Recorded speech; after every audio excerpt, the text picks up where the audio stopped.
Alors, je vais te parler un peu de la partie la plus importante pour moi de ce que j'ai fait à l'université, c'est l'enseignement. Avant de rentrer en anthropologie, j'ai gagné ma vie comme enseignant. Mais pendant mes études, j'allais donner des cours à l'école secondaire, des cours de biologie. Quand j'ai eu ma maîtrise en anthropologie, j'ai joint aux cours de biologie des cours d'anthropologie.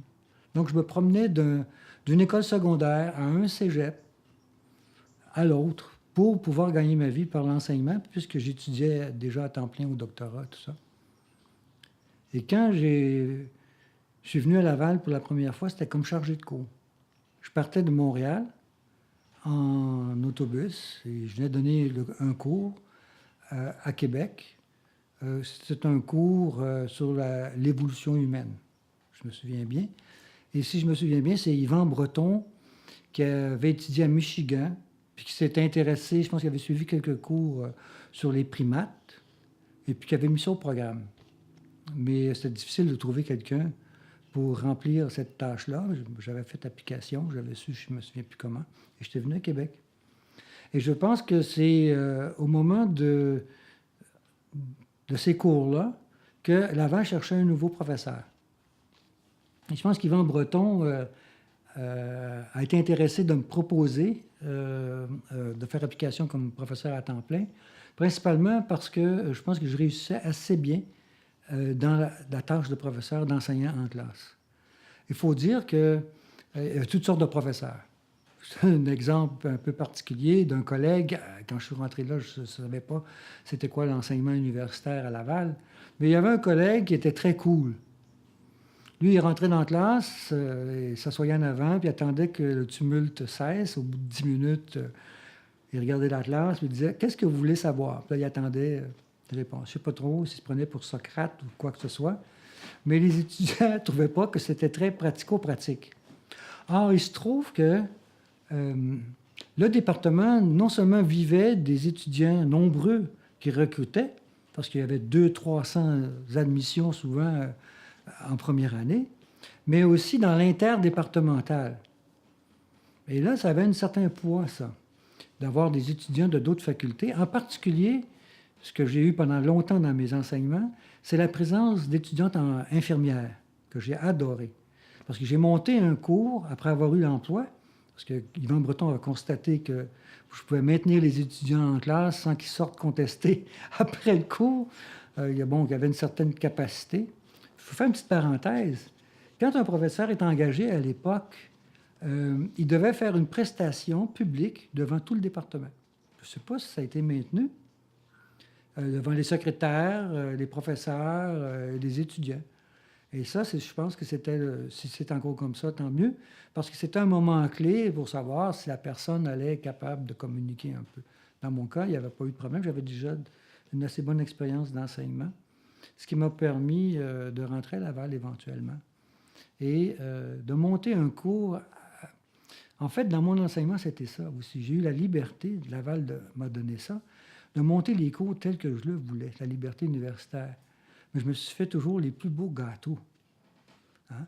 Mon cours principal, celui que j'ai préféré donner et qui était le plus populaire parce que ça a duré pendant des années jusqu'à ma retraite, c'est un cours que j'ai appelé Évolution humaine, culture et biologie. En fait, je suis tout simplement allé puiser dans l'expérience avec Jean-Benoît puis en anthropologie où on regardait le monde de la biologie en interaction avec la société et la culture. Mais je l'ai systématisé et j'ai abordé toutes sortes de thématiques qui étaient liées à cette dynamique biologie et culture. Essayer de démontrer que l'évolution humaine, c'est autant un phénomène social et culturel qu'un phénomène biologique. Et il ne s'agit pas là de penser en termes des évolutionnistes là, du 19e siècle qui pensaient que ceux qui font de la chasse et de la cueillette sont prêts évolution par rapport à ceux qui font de l'élevage ou à ceux qui font de l'agriculture ou à la société industrielle et à l'atome. Ce n'est pas ça l'idée. L'idée, c'est que la biologie humaine répond à des défis socioculturels autant que la société et la culture répond à des défis biologiques. Par exemple, dans ce cours-là, je pouvais utiliser les meilleurs moments de l'anthropologie et de la primatologie sur les primates. L'émergence du social. Comment le social devient autonome par rapport au biologique. Le social s'autonomise dans l'évolution par rapport au biologique et devient un nouvel environnement sélectif des comportements qui sont, eux, grandement génétiquement déterminés ou programmés, disons. Ce qui fait que des primates vont reconnaître d'autres individus parmi leur groupe. Et donc, il y a toute une série de relations sociales qui sont à la base de l'apprentissage du développement de l'intelligence primatique. Le social est à la base du développement de l'intelligence parce que le grand défi d'un groupe social, c'est de reconnaître les individus pour ce qu'ils sont.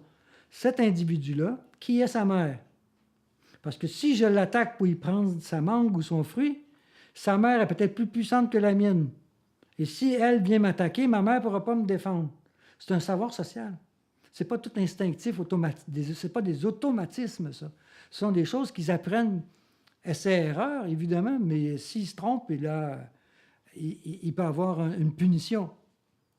Morale de l'histoire, il y avait là toutes sortes d'enseignements sur l'histoire de l'évolution de la société, son origine, mais aussi les grandes problématiques du biologisme.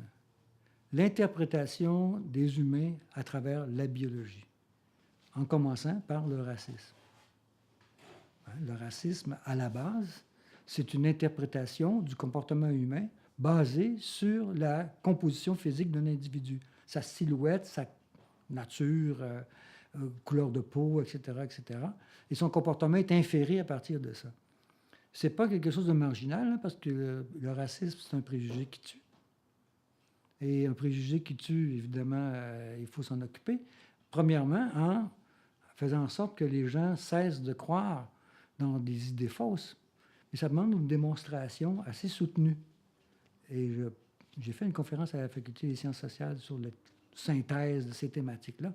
Mais il y a tellement de points différents à attaquer ou à relativiser pour être capable de voir les choses de façon plus subtile.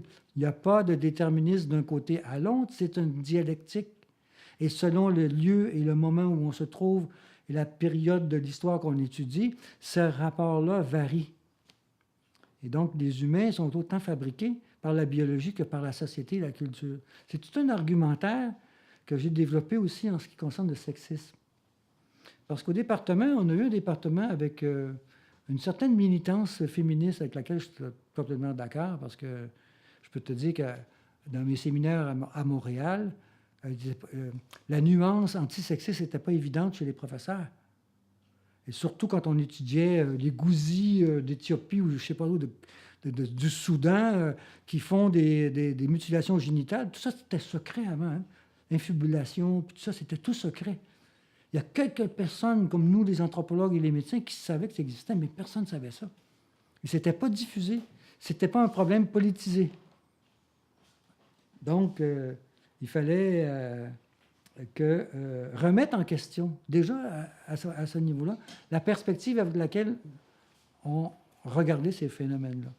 Et j'avais déjà des collègues, je te parle des années 70, féministes, mais qui ne s'affirmaient pas tel quel. Je pense à Micheline Labelle en particulier, qui est devenue une professeure à l'Université du Québec à Montréal, mais qui a fait une magnifique thèse de doctorat sur les préjugés de couleur en Haïti. Micheline, elle était évidemment très, très au fait de ces problèmes-là, mais elle ne se laissait pas faire. Donc, j'étais déjà bien sensibilisé aux questions du féminisme. Sauf que personne, pratiquement, prenait au sérieux la dimension biologique du préjugé. Ah, les anthropologues sociaux qu'on a à Laval, en général, la biologie, c'est jeté dehors. Parce qu'on dit, c'est pas vrai que la biologie détermine le destin de personnes gays. C'est pas vrai que la biologie détermine le destin de tel type de clivage social. Donc, on s'en occupe pas.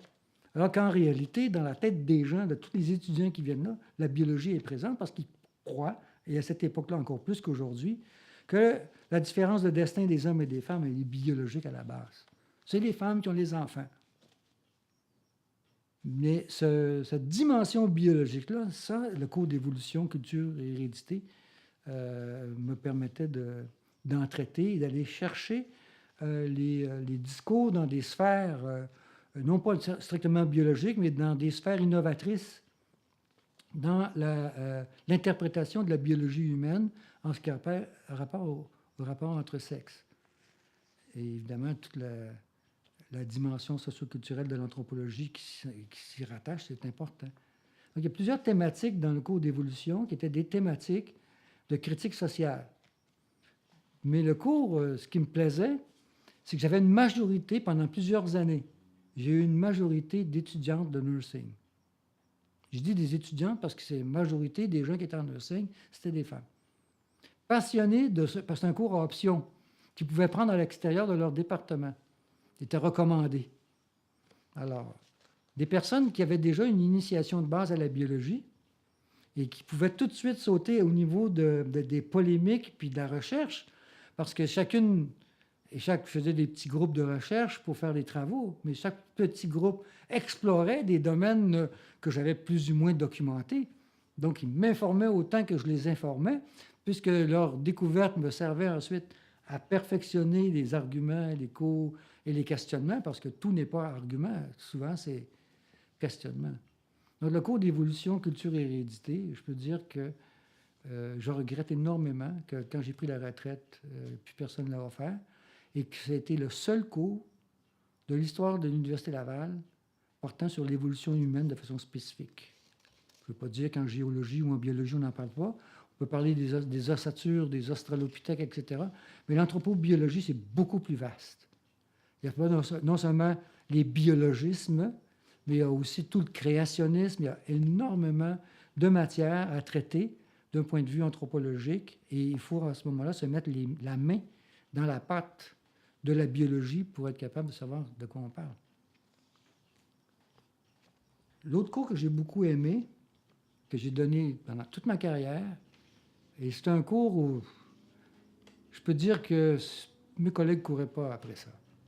C'est le cours de masse. Tu sais, les amphithéâtres, je ne sais pas s'il y a encore ça à la Faculté des sciences sociales, les amphithéâtres pour 300 personnes, j'en ai rempli plusieurs années. Tu ne vois pas la face de la personne qui est assise au fond de la salle. Très difficile. Hein? Mais il n'y a pas toujours eu ces circonstances-là. Parfois, ça a été des années avec des plus petites classes d'une centaine de personnes, et même 50, 60 par certaines années, selon qu'on le donnait à l'hiver ou à l'été. C'est le cours d'initiation de l'anthropologie.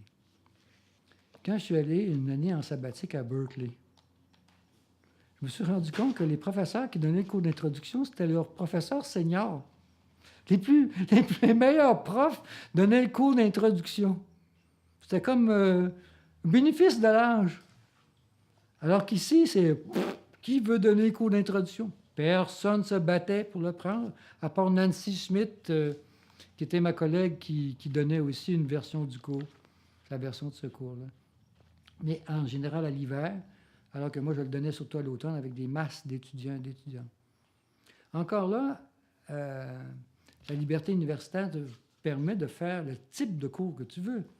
Tu peux faire un cours d'introduction à l'anthropologie avec que des théories, etc.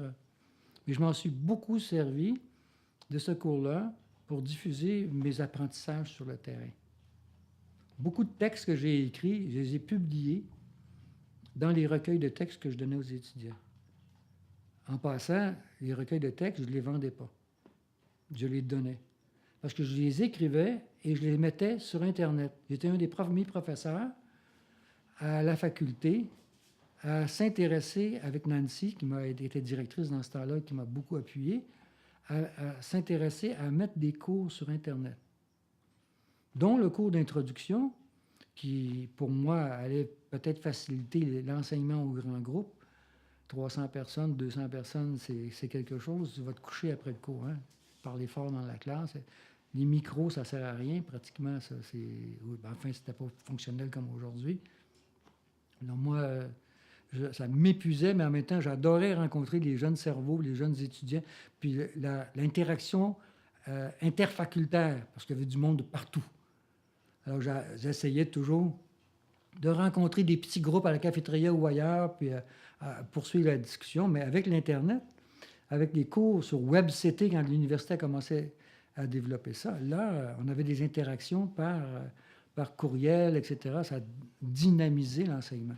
Alors, j'ai beaucoup investi là-dedans, mais d'une façon peut-être exagérée, en apprenant le langage HTML, puis tous les trucs techniques, parce que je voulais être autonome, et puis la mise en page et tout le guidi. Au lieu de faire des publications savantes, bien, je passais des heures et des heures à essayer de maîtriser ce langage-là, puis de faire... Parce qu'on n'avait pas le système d'aide qui s'est développé après coup, avec des graphistes et tout ça. Ça commençait, là. Et je pense que là-dessus, j'ai eu un certain succès de cours par Internet où ces cours-là ont recruté plusieurs centaines d'étudiants au département, mais toujours avec l'idée de leur donner gratuitement les notes de cours qui coûtaient entre 40, 50, 60 dollars les recueils de textes. Ça me révoltait. Surtout que la faculté en prenait au moins 30-50 de ce montant-là pour financer je ne sais pas quoi. Je voyais mes filles là, assis dans la classe en train de prendre des cours, payer 50 dollars pour en donner 30 à la faculté qui va faire quoi avec?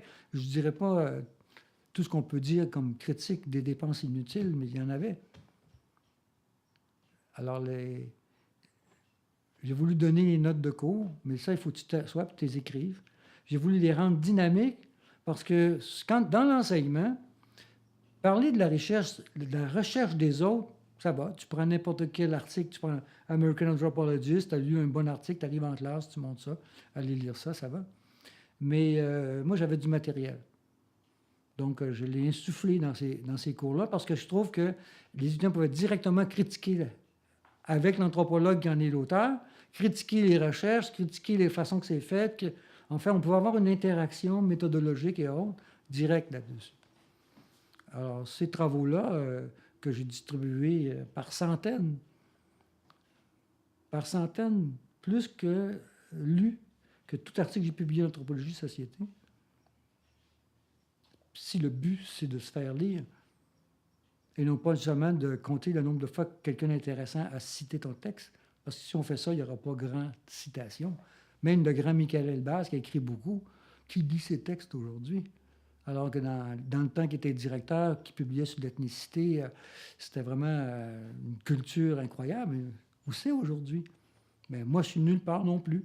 Mais au moins, je pense que à travers la pédagogie, ces informations-là ont traversé un peu le temps. Il y a eu quelques séminaires aussi sur chamanisme et possession. Oui. J'en ai fait un sur l'anthropologie industrielle. J'en parlerai plus tard parce que c'est un projet de recherche que j'ai monté avec des étudiants sur les ouvriers du chemin de fer à Charny. Mais j'en parlerai un peu plus tard. Donc, mais en parallèle, j'avais fait un cours d'anthropologie industrielle qui m'a amené en contact avec tout l'univers de la culture d'entreprise qui était émergent dans les sciences de l'administration. Donc, j'étais en contact avec des gens en administration. Là, je me suis mis à fréquenter tout un autre réseau de personnes qui s'intéressaient aux problèmes de la culture des entreprises. Ça, j'avais vu ça un petit peu parce que il y a un cinéaste, j'essaie de me souvenir de son nom, un cinéaste canadien qui a fait des films à l'ONF, que Balixi nous passait en classe, sur la famille Steinberg. Du cinéma ethnographique, caméra à l'épaule, dans les réseaux familiaux de la famille Steinberg. La famille Steinberg, c'est les promoteurs des premières grandes chaînes de magasins d'alimentation. OK? Yann Dunlop. Ça me revient. Et c'était du cinéma vérité, mais c'est du véritable cinéma ethnographique. Balixi nous montrait ça parce qu'il nous disait, regardez, on n'a pas besoin d'aller chez Netflix pour faire du film anthropologique. La famille Steinberg s'entre-déchire pour savoir si c'est le fils ou le beau-frère qui va prendre la succession de papa Steinberg. Et Steinberg est devenu financé par je ne sais pas qui au Québec, c'est devenu peut-être IGA, je ne sais pas trop quelle compagnie, c'est devenu une grosse incorporation. Alors, il y avait tout un univers là, d'anthropologie applicable au monde, soit de l'industrie ou soit de la gestion. Alors, mon petit projet de Charny que j'ai fait allait tourner autour de ça, mais j'ai fait un séminaire sur ça avec des étudiants à mixte anthropologie et administration. C'était assez stimulant. Le problème, toujours avec ces séminaires interdisciplinaires, c'est qu'il faut recommencer à zéro. Il faut faire l'anthropologie 101, rendu en maîtrise. Il faut faire l'anthropologie 101 parce que les gens n'ont pas une conception de la notion de culture telle qu'on peut la développer en anthropologie. Si on utilise ce concept-là, ou qu'on n'utilise plus, rendu à certaines années, on l'avait déconstruit, et donc, il y a d'autres concepts qui prennent la place, la notion de disco, la notion d'agency. Enfin, il y a toutes sortes de notions qui s'empilent dans l'histoire de l'anthropologie pour dire à peu près la même chose, mais de façon plus subtile. Il y a eu ce séminaire-là. Mais un que j'ai beaucoup aimé, que j'ai donné pendant quelques années, je l'avais appelé « Chamanisme et possession ». La raison principale, c'est que j'ai fait des entrevues en Guyane avec des chamans. En fait, M. Henry, avec lequel j'ai passé une partie d'un terrain de 3 mois, je suis allé plusieurs fois, couché sur un hamac en parallèle avec lui. M. Henry était le fils du plus grand chaman de la communauté, qui, lui, avait hésité. Donc, il n'a pas pris, il sait tout, mais il n'a pas pris la profession de chaman. Il y a d'autres choses qu'il voulait faire dans la vie, mais il y en a d'autres sur place qui m'ont enseigné un peu c'est quoi le chamanisme. Donc, j'avais des matériaux concrets, évidemment la lecture, et puis des rituels de possession que j'ai étudiés au Nigeria. Donc, je pensais avoir des bases ethnographiques suffisantes pour être capable de réfléchir sur la théorie, parce que c'est mon arrimage de biologiste, ça. C'est toujours arrimé dans le concret. On peut faire des réflexions sur le chamanisme très théorique, etc., mais moi, j'étais mal à l'aise avec ça. Si tu n'en as pas vu, tu ne sais pas de quoi tu parles vraiment, parce que tu n'as pas des questions qui relèvent de l'interaction avec des chamans. Enfin, c'est une question personnelle, là. Alors, j'ai fait ce séminaire-là. Il y avait des étudiants, des étudiantes de d'autres facultés qui venaient. Puis un jour, c'est une anecdote, pour montrer que, en parallèle avec ce que les anthropologues dits scientifiques font, il y a tout un autre univers qu'on a appelé le néo-chamanisme qui s'est développé. Il y a un anthropologue américain qui s'appelle Michael Harner, qui a été travaillé avec des chamans Pérou, quelque part, je ne me souviens plus où. C'est un peu après Carlos Castadena, les Teachings of Don Juan, comment si tu fumes du pot à l'os, tu vas réussir à atteindre des niveaux. Tout ça, c'était dans l'atmosphère, la drogue comme source de connaissances supérieure aux livres. Tu as plus d'informations dans la drogue que dans les livres.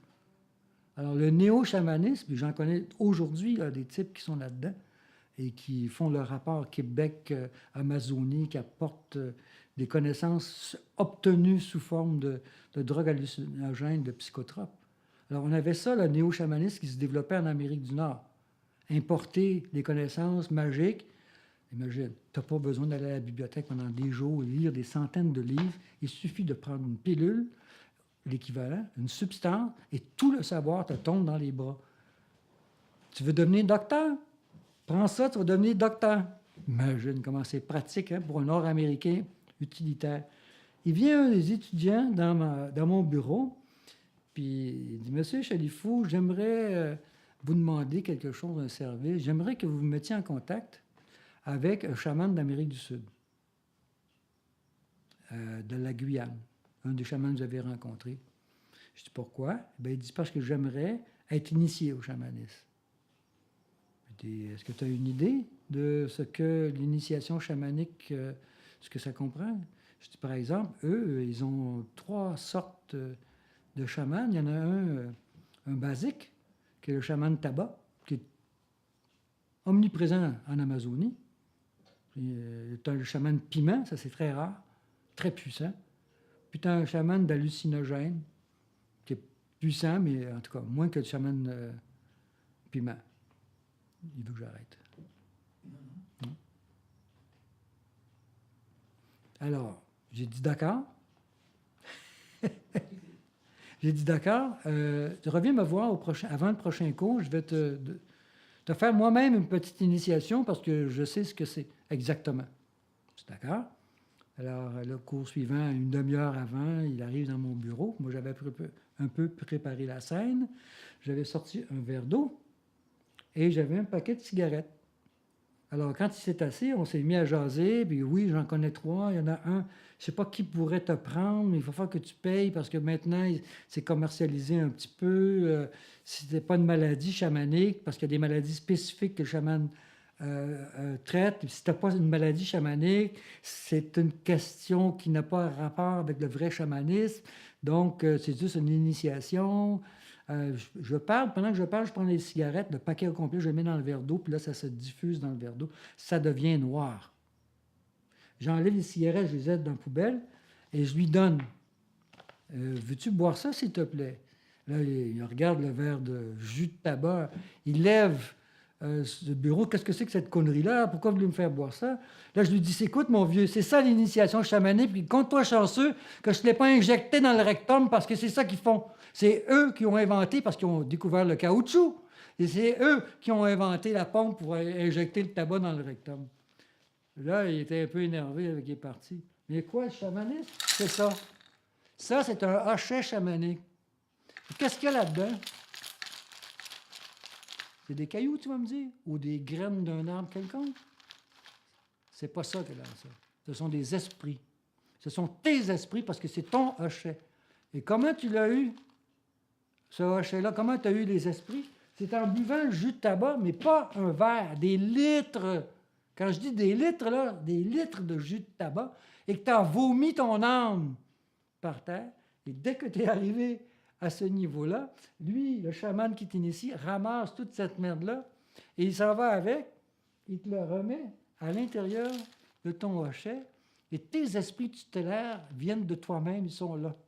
C'est à eux que tu vas demander, s'il te plaît, mes amis, allez voir dans l'autre monde qu'est-ce qui est arrivé avec tel, allez parler avec les autres esprits, l'esprit de tel arbre, l'esprit de ci, etc.